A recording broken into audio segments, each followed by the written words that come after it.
Do you have a recurring sense of unease? Are you constantly tripping over or losing things?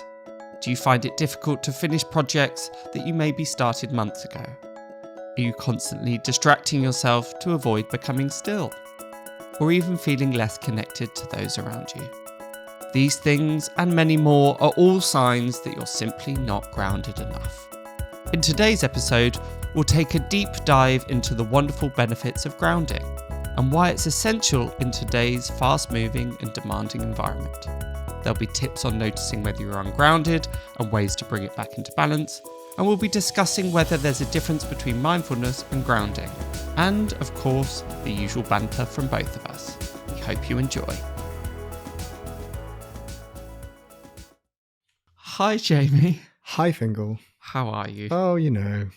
Oh, what's up? Well, it's just always a bit stressful driving up, isn't it? We live in Ramsgate, for those that don't know. So Hashtag stalker alert. Yes, postcode 60. No. So yeah, it's just, packing up in the morning, we drive up, parking, we have a small little child. When I say child, I mean a white furry thing called Fairfax. So it's just always a bit of a challenge, isn't it? But anyway, we're here now and the sun's kind of shining. Kind of shining. Yeah, it's been falsely promised to us for weeks, I think.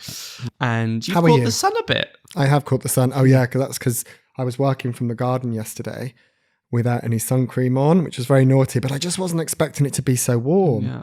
And my arms were burning You've last got night. trucker arms. Trucker arms. On both sides. I like it. Symmetrical trucker arms. Yeah, no, I'm all right. Yeah, a bit of a niggly week, really. Just life stuff. Nothing bad at all. Just the frustrations of trying to get life stuff done is it's like pushing water uphill sometimes. I remember a good friend of mine once saying, but Fiongal, life is just normally frustrating. And I think that's a really good thing. It's like anytime we're able to relax and be having fun and like chilling on a beach, we should really, really appreciate exactly. it. Because most of the time, yeah, life is just a bit annoying. But hey ho, well that segues us beautifully into the world of moaning grounding. out of the way. Now to something positive. Welcome to the Moaning Podcast, brought to you by Fiongal and Jamie. And back in my day. Today we're going to look at grounding. And I think this will be quite interesting because we have different, not necessarily different kind of views on grounding, but maybe different approaches on grounding. Yeah. So for the viewers and the listeners that might not necessarily know what grounding is, it's a kind of word that gets thrown around quite a lot. But what does that mean for you? I suppose the simplest way I think of it is being more in my body rather than being in my head. Mm-hmm. So for me as a yoga teacher and as somebody that's danced professionally for many years, a lot of things that I access are through movement, whether that's kind of tuning in to my psychic abilities. Sometimes meditations I find better when I'm walking or when I'm swimming. Actually being active for me seems to be an easier place for me to be present. And I imagine that links a lot with you being a dancer. Yeah, as exactly. Well. Being a dancer, being a yoga teacher, this kind of embodiment of being in my body is really important. So for me, when I think of grounding, I think of the energy being in my lower half of my body. So when I think of that, like my lower chakras, particularly down in my base chakra, and then down into my feet, always thinking of my feet being very sturdy, very connected with the ground, as opposed to being up in my head where perhaps I'm thinking a lot, analyzing, judging. And also the top half of my head, the kind of the higher chakras, particularly the crown, I would assume and think of being more in contact with spirit. So opening through your crown when we're trying to bring in messages from spirit. So we'll probably cover chakras at a later date. But for just as a quick synopsis, they're the kind of energy centers. Again, most of you will probably be familiar with it, but just as a reference point, a little. And that doesn't mean that you can't be grounded and open at the same time. So when we go through our process of opening up for a psychic reading, we do always start making sure our feet are firmly planted on the ground. So you do want to have both that connection with the earth and then opening up through the higher chakras as well. So that is important. Totally. But we'll come to that anyway. Yeah. And I think what you say there. So for me, kind of grounding is kind of one of three things, really. It's a connection to the body, exactly as you say. It's like being fully embodied. It's a connection to the here and now. Mm-hmm. So again, what you were saying, not being caught up in your mind, thinking about the past, fretting about the future, but also being connected to the earth. Yeah. So it's a triangle or a trinity between those three things. But there is also a kind of, we obviously come at everything with a kind of spiritual aspect, and we'll talk more about that in a moment. But there are scientific, science is catching up more and more with this concept of grounding. So for instance, the earth carries a slightly negative charge. And when we're in direct contact with the earth, it neutralizes the positive charge that can accumulate within us. So things like that. And then obviously the Japanese forest bathing being shown as hugely, hugely beneficial to one's health, overall health. And particularly in a kind of modern setting, that's becoming increasingly more difficult to do. Kind of that connection with nature, historically we would sleep on the ground, we would be fully in nature at all times, but now it's for most of us, the majority of the time it's either spent in cities or spent at home and all of those things. So yes, I just want to kind of put that there to say that this is not just a kind of an abstract concept. There are very kind of scientific and necessary aspects to grounding as well. Yeah, you can get those grounding blankets as well, can't you, now that people weighted blankets.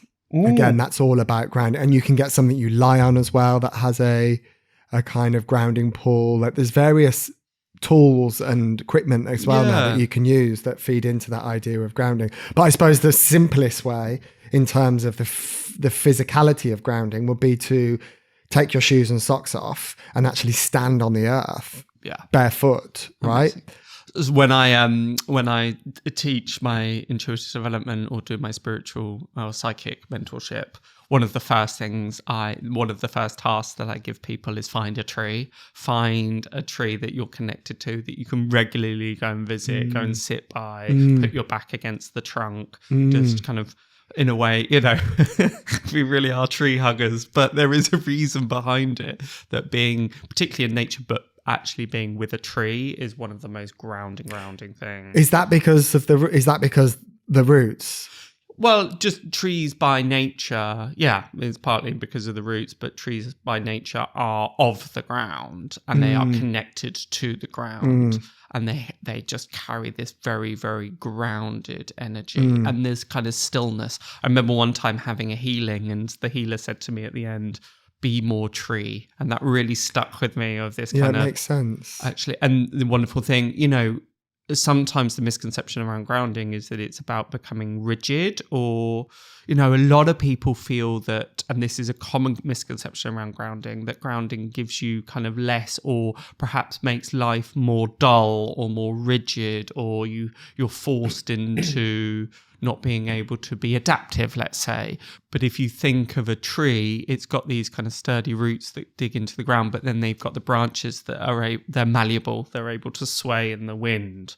So it's this lovely concept about, and just as you were saying there, the more we're able to ground, the more it gives us. Oh my God, yeah, that makes sense. It's like the trunk of the tree and the roots is what keeps you rooted. And like in yoga, when we come to tree pose, we do that thing, don't we, where you bring your leg up into a tree and you feel that supporting leg grounding you down, and then you lift your arms above your head and you say, and then be the branches floating in the wind. So it's kind of like having that sense of grounding down, but at the same time you can open up through the top half. Exactly. Exactly. And good? You look at anything, it's like anything needs a firm foundation. So the house, if a house hasn't got firm foundations, if it hasn't got the kind of, I'm not a builder, so I don't know the kind of mechanics of building a house, but actually if you've got the kind of cement or you've got subsidence, or it's if that is out, then everything else you build upon it will be out as well. And part of the reason, again, we spoke about this on my story in the first episode, the reason that I'm so impassioned about this theme of grounding is because I know firsthand what it's like to be very ungrounded. Yeah. Because I would kind of say that you're much more grounded than I am, even today, really. And I think perhaps I've had to work harder on my grounding than you have. Again, maybe that's because you had this dancer background. But so many people that I meet, particularly that are opening up, having a spiritual awakening, are very naturally intuitive or empathic or very naturally sensitive. Yeah. Often the thing that's missing is the grounding. Yeah. So again, when I do my psychic mentorship and have run intuitive development courses in the past, the first lesson that we start with is grounding. It's the very, very first thing that I give everybody, because if you're not grounded, just like those solid foundations, if they're not there, you can build and build and build, but the likelihood of that toppling later on. And again, this is what frustrates me about people assuming that those that are spiritualists or psychics or healers are kind of heads up in the clouds. They're completely in la-la land. Actually, those that have done the work properly and have been taught well will have got the grounding there in the first place. And again, there's often this misconception of, well, if I ground, surely that takes me away from being able to kind of elevate or lift my energy. And it's like, no. With those solid roots, the tree can grow even taller and the branches can kind of reach higher. So if someone's listening and they're like, oh, am I ungrounded? What are some of the things that you should be looking out for? Or what might happen if you're not grounded? Brilliant question. So the one thing is like, are you really always in your head? Yeah.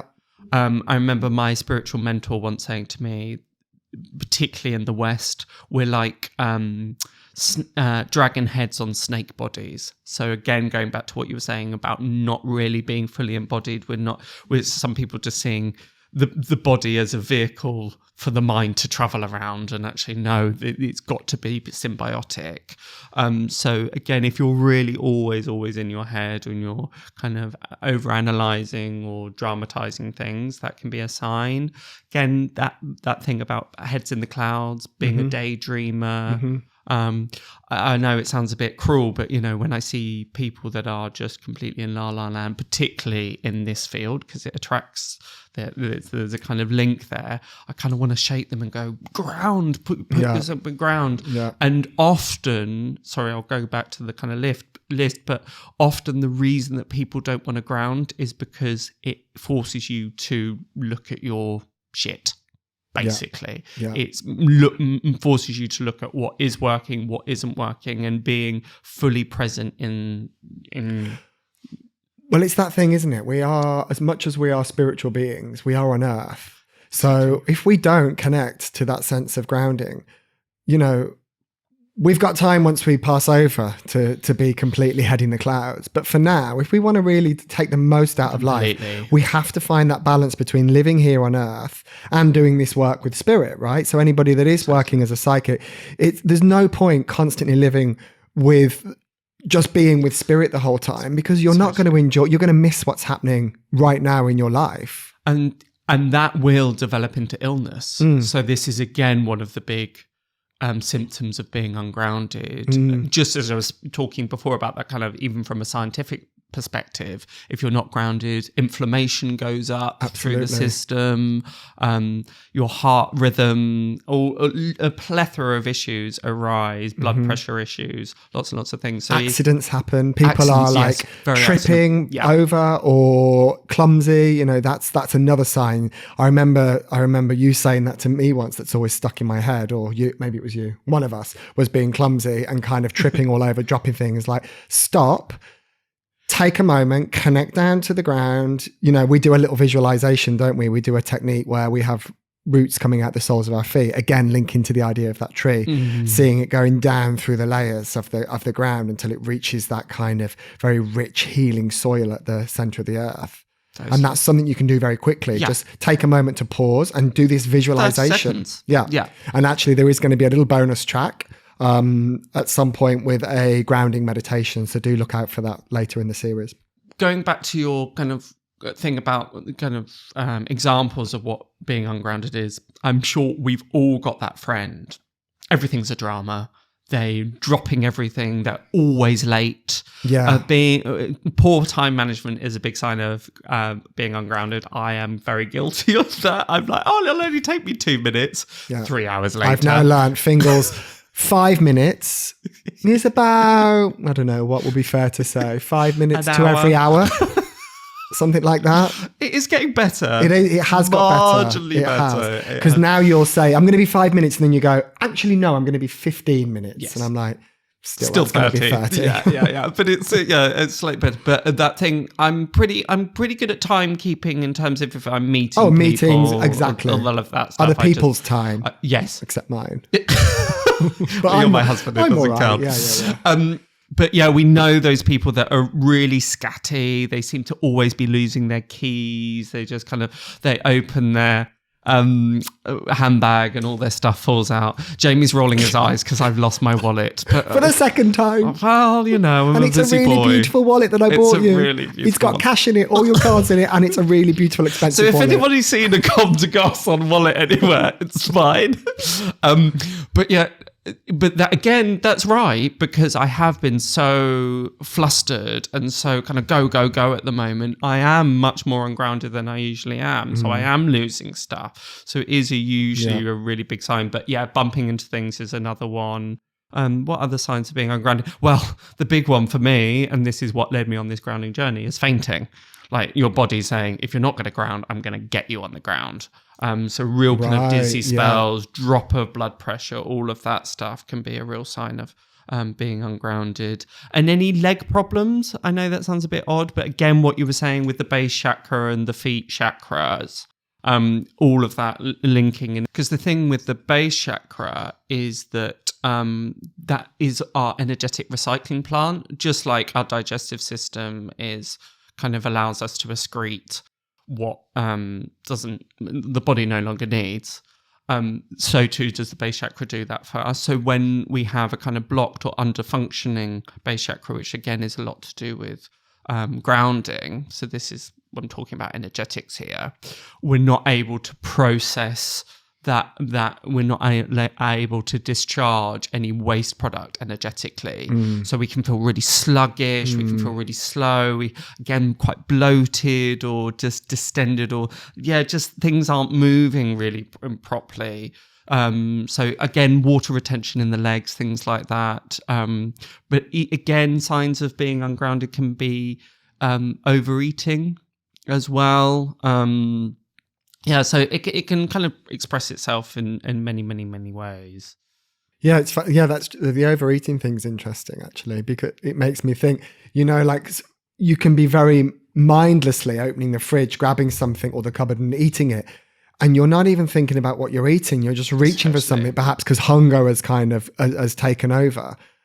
And again, that would be a sign, because you're so much kind of, you're not here, you're not there. You're just kind of reaching for something to satisfy a need without thinking, do I need that? Is that the right thing I should be eating?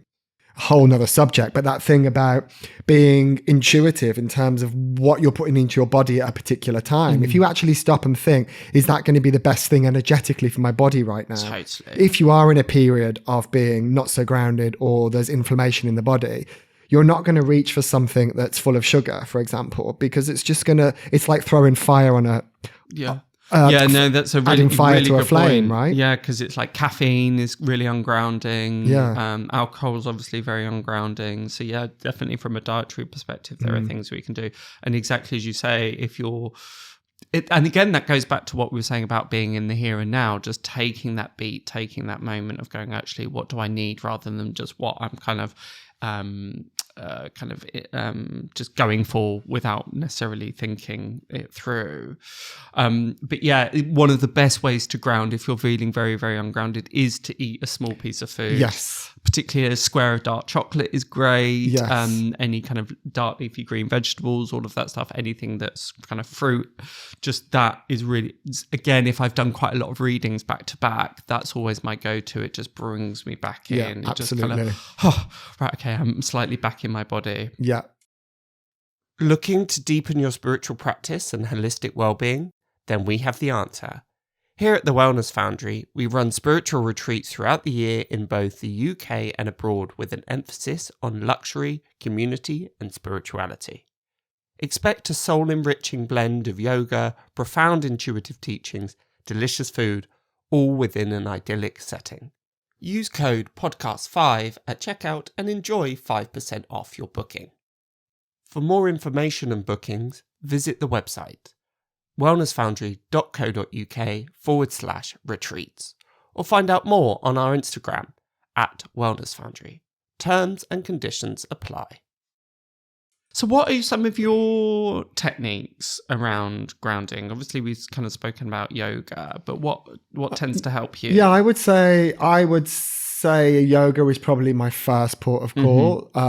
So if I'm starting on a seat or on the ground, I will visualize this kind of cable coming out of the base chakra right down at the base of my spine, and visualize that going down past kind of all the different levels of the earth right into the center. And then I like to see that connecting to an anchor. I can actually visualize this kind of anchor, and it goes down almost like a snake and it wraps around this anchor. It's how I visualize it. And then as that happens, I kind of really feel this kind of cementedness into the earth. But anything where I'm being physical, like I said at the beginning, is just so important. So all through my yoga practice, it feels like the whole time I'm connecting with the earth in some shape or form, whether that's through my feet, through my base, or whatever. Well, this is exactly why people say go for a walk. Yeah. You know, like when you're stressed out or you're really kind of overwhelmed, they're just like, just walk it off. Just go and spend 5 minutes. So again, that change of scene can be enormously grounding. Well, it's like we go most lunchtimes, don't we? Take Fairfax out to the beach, and we get on the beach, we take our sandals, our shoes off, and we just walk on the sand. And it's funny, isn't it? Because we can often leave the house quite stressed after a busy morning of work or being very much kind of in our head. And we've got into that habit now of knowing we need to take that time to go out in the afternoon, and it kind of resets us. And it's funny, you come back with a completely different energy. Or we have our meetings on the beach, don't we? We find we can converse. Yeah, we always have the best meetings, either walking in the park or walking in the beach. So it's like being out in nature, being grounded. It's like it sets you up in a better way. Yeah. You're almost set up to fail if you are, in a stuffy environment, if you're in an environment perhaps that doesn't feel tidy, if it's cluttered, all these kind of things that can add to what might be making you feel ungrounded.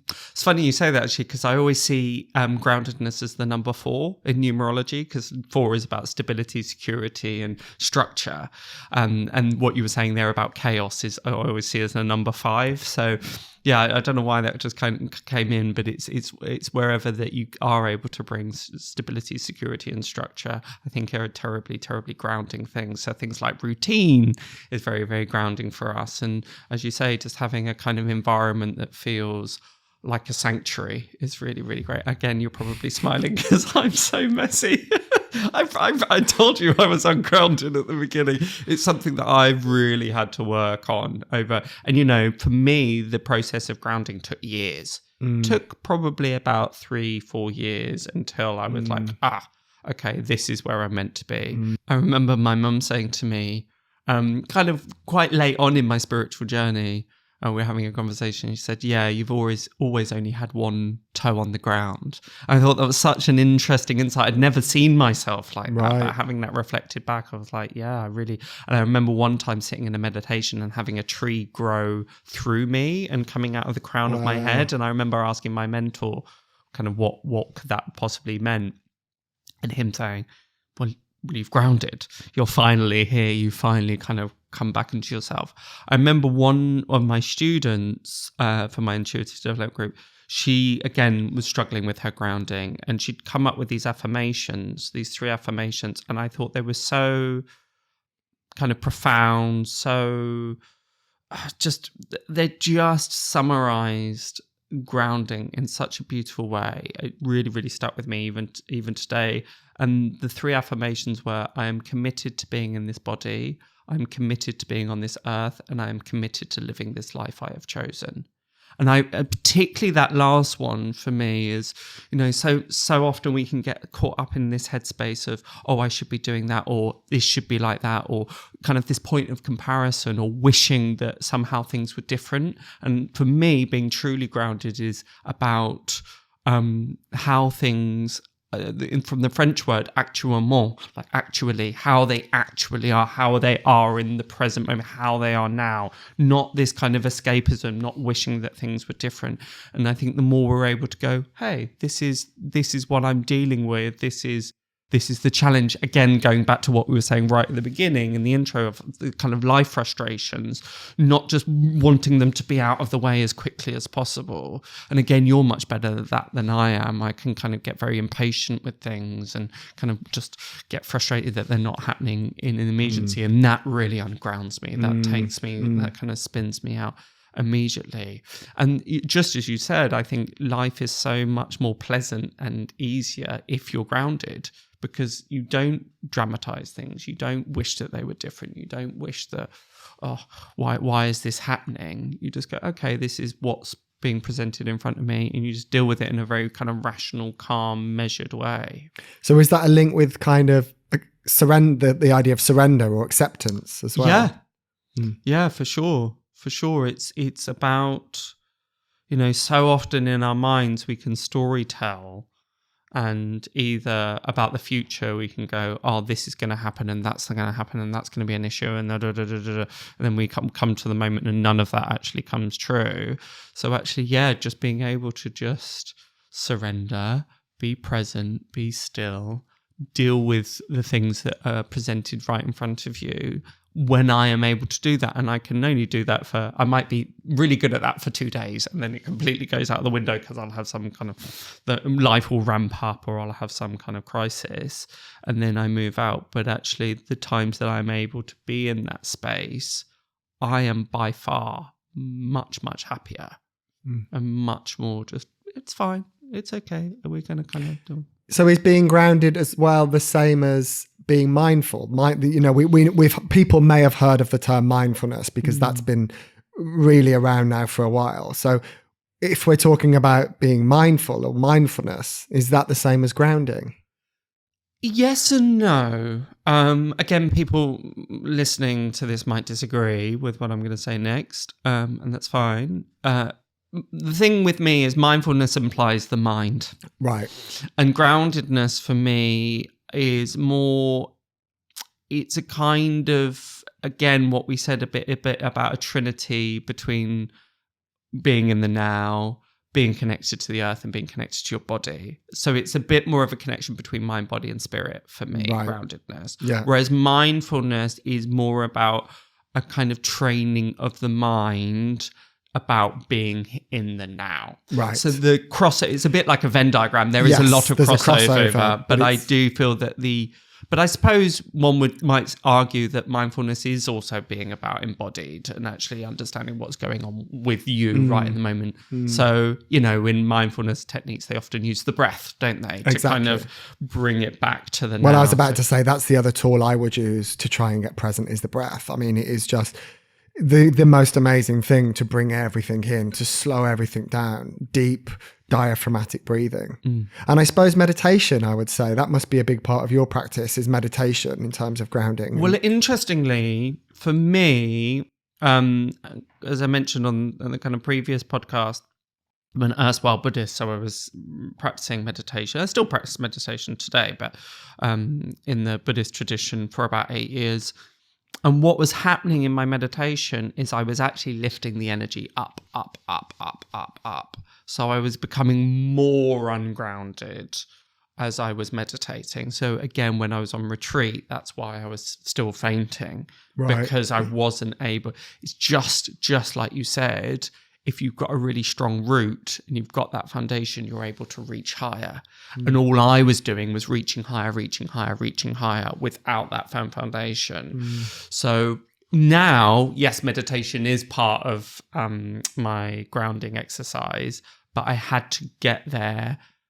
I kind of had to relearn that in a certain way. So again, it's just a kind of, for those listening out there that are very sensitive, are very kind of, they have that very high vibration, just watch it with the meditation, because as long as the intention around that meditation is to ground, but meditation can sometimes lift up. But for me, the big technique, the big changing technique for me that really, really helped me get in my body was crystals. Interestingly enough, particularly a crystal called galena. It's, I don't know if I haven't got any here, unfortunately, but it's a lead compound, if my memory serves me correctly. But anything like pyrite, red jasper, carnelian, there's a plethora. Or just even, I remember our tutor saying, when we're doing our sessions, put your feet on some flint. Yes. Have your feet on a piece of flint, which you can, we find flint everywhere down by the beach. By far the cheapest way. Have a piece of flint under your desk if you're working, and place your feet onto the flint. Totally. So all of those crystals really, really helped me. And, that might be pseudoscience. There is scientific proof behind the power of crystals anyway, but it might not necessarily be. But I think that anything that's like a talisman or a kind of reminder to keep grounding, that's often what crystals were for me when I'd carry them around and I'd kind of feel a bit spun out. I'd kind of go, but particularly galena, you put a piece of galena on somebody and they just go, they're straight back in their body. But sometimes there can be a bit of a kickback because, as I was saying before, being grounded isn't always comfortable, especially at the start, because you realize actually things are perhaps out of alignment more than you realize. Being up there in the clouds, head in the clouds, is a really lovely place to be. There are no issues up there. It's just I can kind of float around here and I don't have to deal with the crap that's down there. But exactly as you say, we are spiritual beings having a human experience, and we're here to learn and we're here to kind of be challenged, and that's going to be far, far easier if we're able to ground through those processes. But often that's where the resistance comes from. So trying to get people to ground that aren't used to it, it's not necessarily always an easy process for people. The other thing that I would say is some people can say, oh, can you be too grounded? In theory you can, but I've never met anybody that has been. I've never met somebody that's like, oh, you're too kind of... I imagine being too grounded shows... I suppose it can show itself in rigidity or kind of being able to unchange at all. Or a kind of...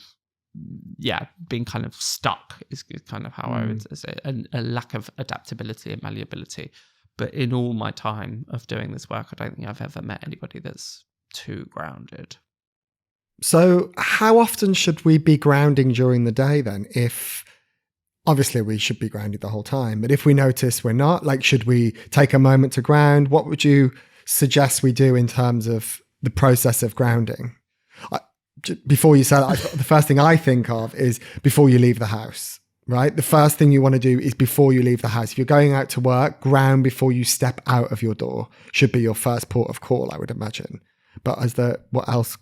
Yeah, totally. Again, to all my students and the people that I'm training, I say it's kind of make it part of your morning routine. So even when you're brushing your teeth, is a great time to do it, because you've got 3 minutes and you've got an activity you can do automatically. So you just ground whilst you're doing that. So particularly before you leave the house. And again, we'll maybe talk about this later, but if you're not grounded, you can't protect your energy. Again, a lot we were saying before about that base chakra being the recycling plant for your energy. Yeah. So if it hasn't got a firm foundation, you're not able to protect your energy.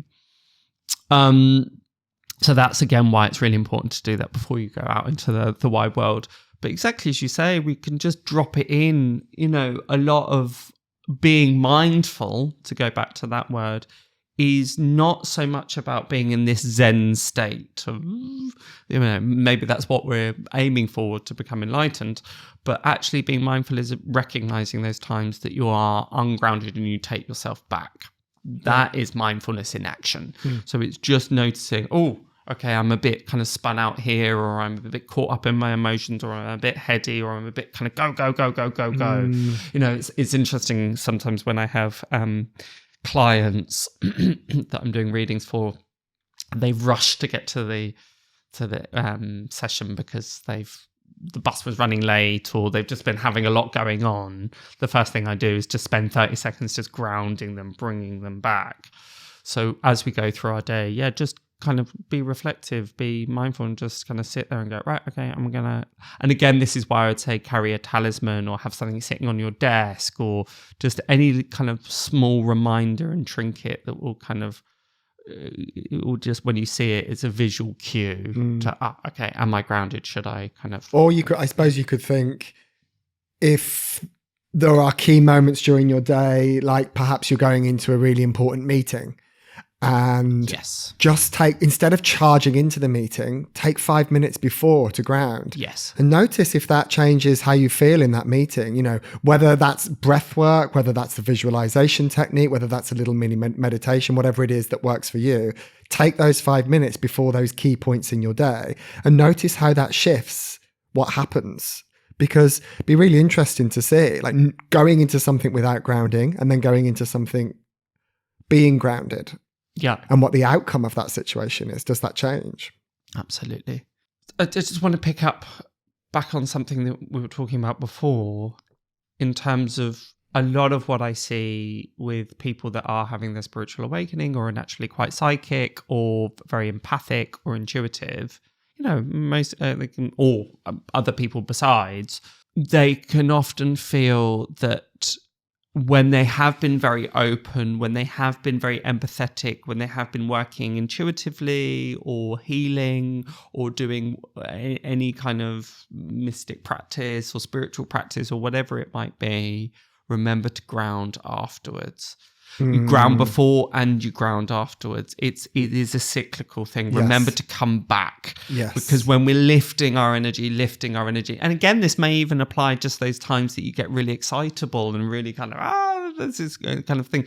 You know, you see those kids and they're running around, and they kind of, just remember to come back. And I really want to dispel this myth of this idea that if you ground, sometimes you get less. It's taking you away from reaching the heights. You know, everything is about balance. Everything is, you can't just be at either end of the spectrum. There is a happy balance. There is a happy medium here. One thing also, just touching back on the chakras, one thing that happens to me or happens to people that I've worked with, both your base chakra can get blocked in the way that we've spoken about, but so too can the chakras in your feet. We have two chakras directly in the bottom of the soles of our feet, and then we've got two chakras about 12 inches down called the Earth Star chakras. And again, this really rules and governs our sense of being able to ground. And when these become blocked, obviously it becomes more problematic to ground. So one technique that I quite like to use, if you kind of feel that that's you, is sending energy through your kind of right leg. So your right side is typically your giving side, and then drawing up the energy through your left leg. So you're creating this circuit. Can be really nice. So just like you were saying with that cable going down to that anchor, I sometimes like to see this loop going down from the right leg, going down into the center of the earth, coming all the way back up the left leg, and then just creating this kind of beautiful circuit. And also things like, I know it sounds a bit mad. I used to do this quite a lot. I haven't done it for a while. I need to pick it back up. But using like sesame oil or nut oil or anything like that and massaging your feet, particularly with sea salt, is a really great way to ground and a really great way to cleanse those chakras on the bottom of your feet as well. And it's, you know, you're giving some love to your feet, because it's like they do so much for us. We're walking on them all the time. So it's quite a nice kind of self-nurturing, self-love thing to do. It's just kind of massage, and it smells quite nice as well. That's a kind of another tip of mine. So has there ever been a time in your life that you felt particularly ungrounded? Well, yeah, I suppose, again, it's that when you come into crisis, when you start procrastinating and overthinking, and when big challenges are thrown your way, Yes. I suppose that there is the tendency to spiral. Totally. So, I mean, there have been various places. The one that again sticks out is when I was ill, when I got sick. But actually, the good thing about that is also because I have these tools, when you're noticing that's happening, you can catch it, and the more you practice this, the more this gets easier, but you can catch it and then you can start implementing these tools that we have so that you offset that, so that, yes, you may start that spiraling, but quite quickly you can bring yourself back and whatever that you do to ground, you can ground. And I think that's a really excellent point of this thing, that it's not going to be a perfect process initially, but the more that we're able to practice it and the more you're able to do it, the quicker you are able to come back to yourself. So it is going to feel a bit kind of, particularly if you're not used to being grounded, it's going to feel a bit clunky. It's not going to feel necessarily easy, but actually having these tools in your toolkit and being able to kind of use those. And again, this thing around crisis is so true. It's like, actually, again, you'll probably hear me talk about idioms a lot. I love a good idiom. I think they have so much wisdom to them. But this thing about being rushed off your feet, all of these things and again, it is in our lexicon. We say to them, oh, they're not very grounded. It is something that we all inherently know. You don't have to be spiritual to understand this language at all. It is just kind of there. I suppose what we're hoping to do is just bring some awareness, some tips, some tools on how to kind of navigate the world of grounding a little bit more. Because as we say, it's a bit of a buzzword. It kind of gets thrown around a lot, but actually it's not always kind of clear on exactly what it means. Yeah, great. Well, I think we've covered quite a bit of ground there. Oh God. Couldn't resist. Oh, it's sublime. Thank you for your wisdom, as always, and sharing your interpretation of grounding. Likewise. It was interesting. And as Jamie mentioned there, look out for our meditation on grounding, which will be coming very, very soon. But until next time, it's love and blessings from me. Yeah, and same from me. Have a great rest of your week. Bye now. And that's the end of this week's episode. We'd love to hear what you think, or suggestions of what we could cover in future. Either leave us a comment if the platform you're listening on allows it, or drop us an email, hello@wellnessfoundry.co.uk. Alternatively, DM us on Instagram. Be sure to hit subscribe or follow to stay up to date with the latest releases. But until next time, love and blessings. We hope you've enjoyed this episode of Spirit Level, brought to you by the Wellness Foundry, the home of spiritual wellness. For more information and bookings, visit the website wellnessfoundry.co.uk or find us on Instagram @wellnessfoundry. Don't forget, as a thank you for listening, receive 5% off your first booking by using code PODCAST5 at checkout. Terms and conditions apply.